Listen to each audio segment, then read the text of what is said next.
A History of a Sweet Temptation, Chocolate, Part 2.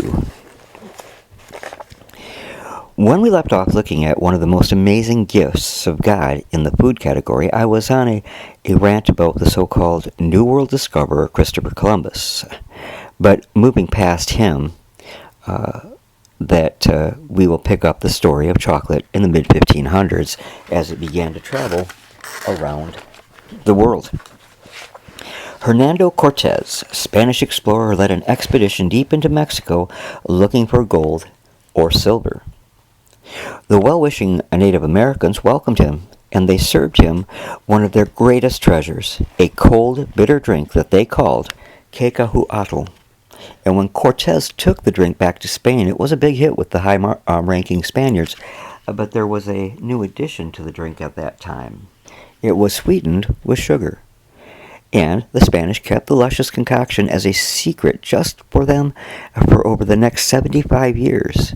And Cortez, well, he and his valiant men went on to destroy a culture and nearly all of its written records. The Spanish had a very negative effect on the Native American cultures in every way that you can think possible. Now, the English had their chance in 1579 to taste chocolate, but their chocolate opportunity passed through their hands. You see, British buccaneers seized a Spanish ship and were somewhat dumbfounded when they found the ship filled with what they thought were sheep droppings. So they set the ship ablaze. They got a second chance a few years later when the British took hold of another Spanish ship filled with cacao beans. But again, they destroyed the ship and its precious cargo. However, by the early to mid-1600s, Europe discovered what they had been missing out on, and chocolate to European royalty, well, it took them by storm, the same as it had done with the Spanish royalty before them. The French king, Louis XIV, I believe it is, XIV, was so enamored with chocolate that he appointed a manufacturer to produce and to sell it. Meanwhile, the first book devoted completely to chocolate was being printed in Mexico. The royals in France savored the aphrodisiac qualities of the drink, and it is said that both Casanova and the Marquis de Sade were prolific consumers of the sweetened drink. The Catholic Church, which seemed to be against just about everything in the mid-1600s, declared chocolate, though, to be not a food, and as such could be consumed in its liquid form in periods of fasting. Way to go, Mr. Pope. Then in the mid-1700s, chocolate was considered a delicacy, and it was also thought to have medicinal properties, and it came across the ocean to the United States, not that far from where its journey began in Central America. Dr. James Baker of Massachusetts opened a plant to manufacture chocolate. Dr. Baker ground the cocoa beans into liquid, and that was pressed into cakes that were dissolved in water or milk to make a drink.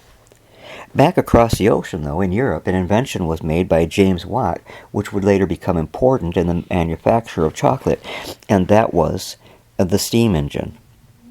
The name Cadbury should be familiar to all chocolate lovers everywhere. Cadbury chocolates are perhaps one of the very best. Well, in 1924, John Cadbury opened a grocery store in Birmingham, England, and he sold chocolate beans as a sort of sideline. However, it did not take long before the beans became his main business, and he was so good at it that in 1854 he received a royal warrant to be the sole provider of chocolate to Queen Victoria. A little more than a century later, Cadbury became the largest food company in the entire world. We enjoy chocolate in a variety of forms nowadays, and I think I appreciate every single type. The chocolate candy bar is probably my most consumed snack food of chocolate. But when did chocolate appear first in the bar form? Well, I'm glad you asked that. It was in England, always the trendsetters they were, and the year was 1847. Joseph Fry mixed melted cocoa butter into a paste that was pressed into a mold. And he had combined, of course, chocolate with it.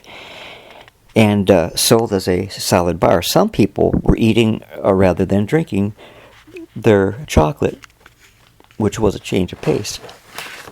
But a change which is still enjoyed today. Things changed fairly rapidly, actually, and America's love affair with chocolate took off in earnest. In 1893, Milton Hershey started out in the chocolate business. His name is as familiar, or perhaps more so, than Cadbury. If there is anyone today that has not heard of Hershey's milk chocolate candy bars and kisses, well, they must be living under a rock. His company grew so fast and so large that he actually took over the town of Cadbury Church, Pennsylvania, and renamed it Hershey, and that became the chocolate center of the entire world. In more modern times, the creation of chocolate candy has exploded. Swiss Troberine came about in 1922 and 1929 saw the arrival of the chocolate-covered cherry, and there has been a lot of changes and new developments through the years. I would dare say that there are very few people alive that do not enjoy the wonders of chocolate in one form or another. I hope you've enjoyed this two-part special, and thanks so much for stopping by, and have an awesome, blessed day.